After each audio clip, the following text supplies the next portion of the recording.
Welcome to another WeatherCast USA quick forecast.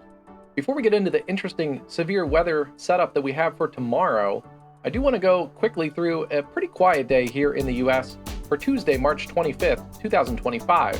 It's a pretty quiet day. We did have some severe weather in the southern part of Florida today. There are still, as of this recording, still some ongoing thunderstorms offshore for the most part. There's a couple marine warnings still in effect here off of West Palm Beach. And then in Lake Okeechobee, maybe a little localized area of flooding possible here with these training storms over Port St. Lucie and points just to the south of that. You can see a special weather statement also just went into effect. Mostly just gusty winds up to 50 miles an hour, and also some small hail is not out of the question with these storms still ongoing in South Florida this afternoon. The other area of interest today is along the Red River, including right now in Dallas, Texas. There's a strong thunderstorm ongoing here just to the east of downtown Dallas, Texas. This did just have a considerable threat tag on it, so we'll continue to watch this area here for some isolated strong storms with large hail and damaging winds as the main threats here in the Red River Valley. There's also a pretty strong storm here near Ardmore, Oklahoma. That one isn't severe warned yet, but also similar to our storm in Florida, this is being warned for 50-mile-an-hour winds and penny-sized hail with a special weather statement. And here's just an overall look at the marginal risk area here, mostly centered around the Dallas-Fort Worth metro and the Red River Valley. Tomorrow, though, is the more interesting severe weather setup. There is a marginal risk in South Texas.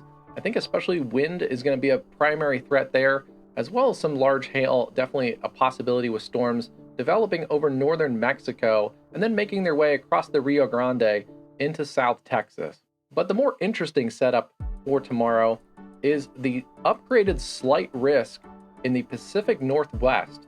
Yes, that's right, the Pacific Northwest has a chance to see severe weather tomorrow, and this is an area that typically this early in the spring does not get a lot of severe weather.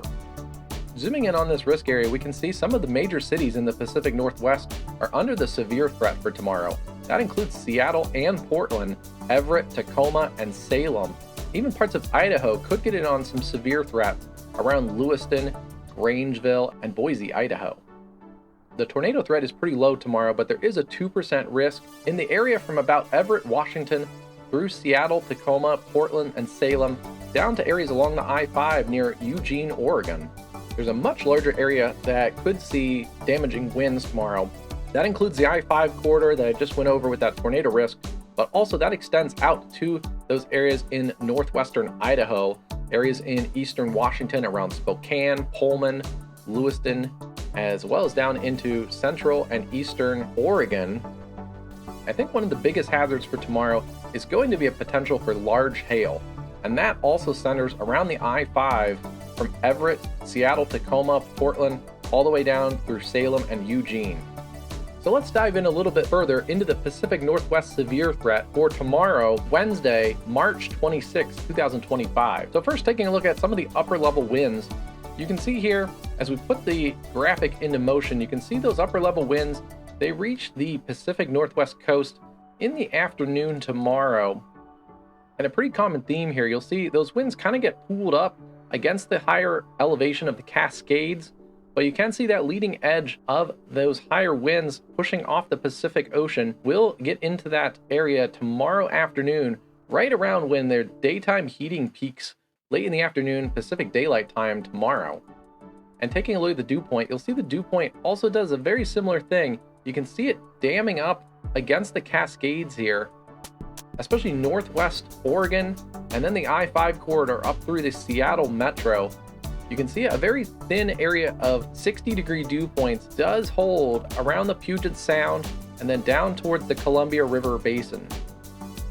And then taking a look at the surface-based Cape, we can again see that similar phenomenon of the Cape pooling against the higher elevations of the Cascades, but almost like Florida with two sea breeze fronts colliding over the peninsula, we can see in this relatively small space here in the Pacific Northwest, as Cape gets pulled up against the higher elevations, there's another kind of surge of Cape that moves off the Pacific, and those interact with each other, producing a higher pool of Cape in a very thin area right along the I-5 corridor, and right when those boundaries come together, there could be an elevated chance at a quick spin-up tornado. You can see here one of the soundings from those areas tomorrow. We can see the sounding is fairly favorable for a quick tornado. As we push later into the evening though tomorrow, you can see that cape dissipates very, very quickly. And by 4Z, there's really nothing left here. There's not a lot of juice. So this is gonna be a very quick hitting event late afternoon on the Pacific coast into the evening. But I think after dark, we're really gonna see things die down here as there's just not as much instability to keep these storms going. And then just a little more into timing, we can take a look at the maximum updraft helicity. This is going to show us when those storms start to fire. So you can see here around 23Z, we have storms starting to initiate down here in northwest Oregon. And then further development kind of unzips to the north into that Seattle area around the Puget Sound, with storms moving a pretty sharp northeast direction across this area. And we can see it here on the HRRR with the reflectivity. We'll look to those storms to form down here near Eugene, Oregon, south of Portland. This is around 22Z according to the HRRR. We can see that storm initiation.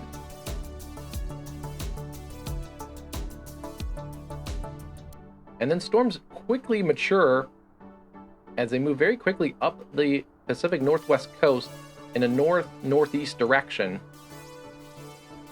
And I think by 3Z, again, we kind of see maybe there's a little bit of a damaging wind threat still in these storms, but the tornado threat is certainly going to be diminished, and likely the hail threat will also diminish. I think we're going to see the best chance of all hazards severe right after the initiation, around 22Z, 23Z, up to maybe about 1 to 2Z. As you can see here, the HRRR doesn't really fire too many storms in that eastern area of the risk tomorrow, in Idaho, in eastern Washington, and also eastern Oregon. If any storms do fire, I think the primary threat over there would be some small hail and maybe some gusty winds, but I think that's more of a conditional risk in that part of the Pacific Northwest. Certainly, it seems like the higher elevation of the Cascades is going to pool a lot of that moisture, a lot of that instability off the Pacific coast. That's also going to be closer to the area of low pressure, giving a little bit more vorticity to that environment. So I think your all hazards threat is going to be a very limited area, like we've kind of been talking about, from Everett all the way down through about Eugene. Unfortunately, that's more of the populated areas here in the Pacific Northwest, and an area that doesn't get a lot of severe weather, so people may not really understand some of that all hazard threat.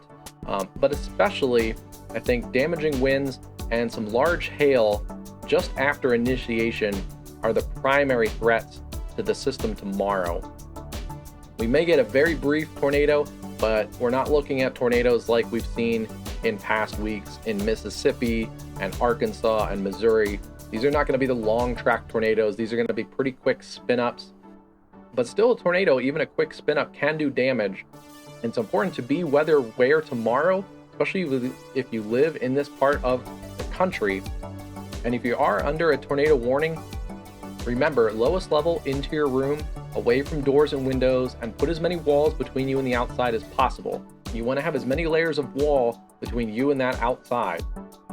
It's often a hall closet, a small interior bathroom. If you have a basement or a lower level, that's always the best opportunity. There's probably not too many buildings in this part of the country that have a FEMA approved tornado shelter, but if you do have one of those, that is certainly your best option in a tornado warning.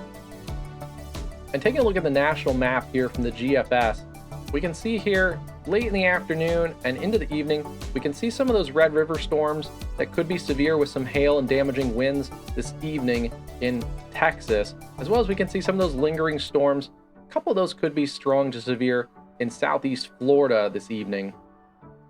Turning our attention to tomorrow, Wednesday, the 26th of March here, 2025, we can see some of those storms initiate in the northern parts of Mexico, and those will push into Texas, especially South Texas here, into the afternoon and evening tomorrow. There may be some lingering storms and shower activity tomorrow along the Red River, especially into southern Oklahoma, northeast Texas, and maybe into that area around Shreveport. Could hear rumble thunder, maybe a strong storm, but it looks like the stronger storms in Texas tomorrow are going to be on that southern side. So down towards Brownsville, McAllen, maybe over towards Corpus Christi. Those are the areas to watch for some strong storms tomorrow in Texas. And then late tomorrow afternoon and into the early evening, we turn our attention here to the Pacific Northwest. And that's where they put that into motion. You'll see some of that initiation very quick. There's not going to be much until the very late afternoon, around 18Z, maybe up to about 20Z. Very quickly, those storms will get strong and move in that northeast direction along the I-5 corridor. After that initial round of storms, it's still going to remain stormy in the Pacific Northwest, but more of that normal Pacific Northwest rain and wind. We're not looking for a continued long-term threat of severe weather in the Pacific Northwest after that initial round on the leading edge of the system. I do want to point out a little bit of the pattern here. Early this week, we have a trough in the east. That's bringing some cooler weather across areas here along the Great Lakes and into the Northeast. We also have a ridge that's built up, a pretty good ridge this time of year. Triple-digit heat is possible in Arizona, southern Nevada, and the Inland Empire early this week, as well as temperatures in the 80s and 90s all the way into Texas and Oklahoma here this week. So definitely some heat is building out in the west. We can see here that takes that energy, and that is what's focusing in on that Pacific Northwest system tomorrow afternoon that could bring that severe weather chance to areas here around Seattle and Portland. And here is that system coming ashore of the Pacific Ocean tomorrow. You can see that lead energy really focused in on that Pacific Northwest because the ridge here, basically over the four corners, that high pressure really focuses and funnels that energy along that coastline here of Oregon and Washington. And then as we go fast forward here into the weekend, we'll have an update video later this week as we get a little closer to the weekend. It's just a little too far out to say exactly what's going on, and I know some other weather YouTube channels have hyped the event over the weekend. For me, it's just a little too early. I like to wait till that day 5 to 4 kind of range to get a little bit more accuracy in here. I just want to focus in a little bit here. There are signs of a developing low pressure and a little bit of a pattern switch. We can see that troughing in the west and a bit of ridging in the east. And that, especially in the springtime, is a setup for severe weather. So we can see this here into Sunday, that low pressure developing here according to the GFS in that area here in Colorado. And we'll watch that traverse the plains as Sunday continues. Especially late Sunday, we can look to that area here at the front right of that low pressure system for the higher chances of severe weather. And that's why the National Weather Service still has a large slight risk in their extended convective outlook for areas from the Great Lakes all the way down into the Ohio Valley and mid-Mississippi valleys for Sunday. And you can see by Monday, that system really dissipates. A lot of that energy goes up into the Canadian Maritimes. There still is some energy down here, and along with some higher dew points and a little bit more instability, there could be some severe weather from Virginia and the Carolinas down through Georgia and possibly into North Florida. Primarily though, I think we're looking at a damaging wind threat similar to what we've had along the East Coast in a couple of the different past severe weather outbreaks, where by the time that energy gets to the East Coast, the energy is really displaced from the higher levels of instability. So we've really seen mostly damaging wind threats. There can't rule out a quick tornado spin up. Sunday though, there could be an all hazards threat in that area in the Ohio and mid-Mississippi Valley. It's just a little too early to tell. So again, you don't have to be concerned, but just be weather aware. And as we get a little closer to Sunday, we can get some better details on what exactly the hazards are going to be and a little bit better of a breakdown of timing So just something to be aware of as you start to plan your weekend activities. Well, that's going to wrap it up. Don't forget to like and subscribe. We'll bring you more weather updates, and we'll also have live streaming coverage of severe weather events, especially now that we're ramping up into that spring severe weather season. Please like and subscribe, and we'll continue to bring you guys updates.